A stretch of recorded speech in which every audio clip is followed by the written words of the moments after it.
നമസ്കാരം, സഹ്യ ന്യൂസിലേക്ക് സ്വാഗതം. സിദ്ദീഖിന്റെ അറസ്റ്റ് 2 ആഴ്ചത്തേക്ക് തടഞ്ഞു സുപ്രീം കോടതി. അന്വേഷണവുമായി സഹകരിക്കാൻ നിർദ്ദേശം. യുവനടിയെ ബലാത്സംഗം ചെയ്യുന്ന കേസിൽ നടൻ സിദ്ദീഖിനെതിരായ അറസ്റ്റ് നടപടി സുപ്രീം കോടതി തടഞ്ഞു. സിദ്ദീഖിന് നൽകിയ മുൻകൂർ ജാമ്യാപേക്ഷയിൽ നോട്ടീസ് അയച്ച കോടതി കക്ഷികളിൽ നിന്നും മറുപടി ലഭിക്കും വരെ അറസ്റ്റ് പാടില്ലെന്ന് വ്യക്തമാക്കി.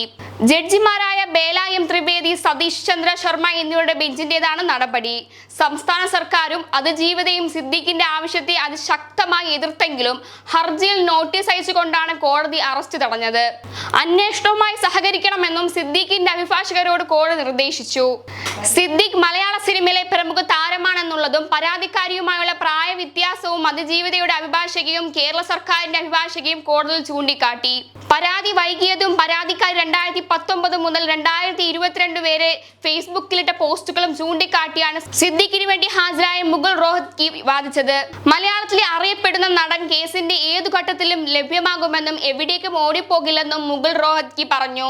എന്നാൽ ഹേമ കമ്മിറ്റി റിപ്പോർട്ടും സ്വീകരിക്കുന്ന നടപടികളും വിശദീകരിച്ച് റോഹത്ഗിയുടെ വാദത്തെ കേരള സർക്കാരിനു വേണ്ടി ഹാജരായ അഡീഷണൽ സോളിസിറ്റർ ജനറൽ ഐശ്വര്യ ഫാട്ടി എതിർത്തു.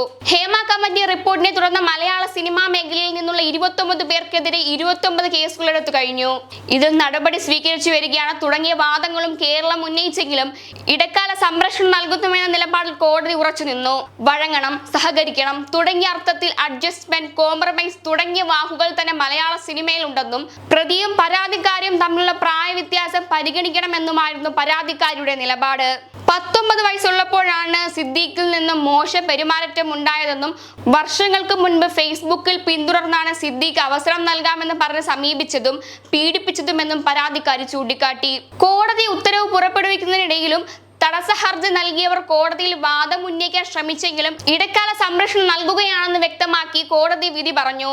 സിദ്ദീഖിന്റെ മകനും അന്വേഷണ ഉദ്യോഗസ്ഥയായ മെറിൻ ജോസഫും കോടതിയിൽ ഹാജരായിരുന്നു.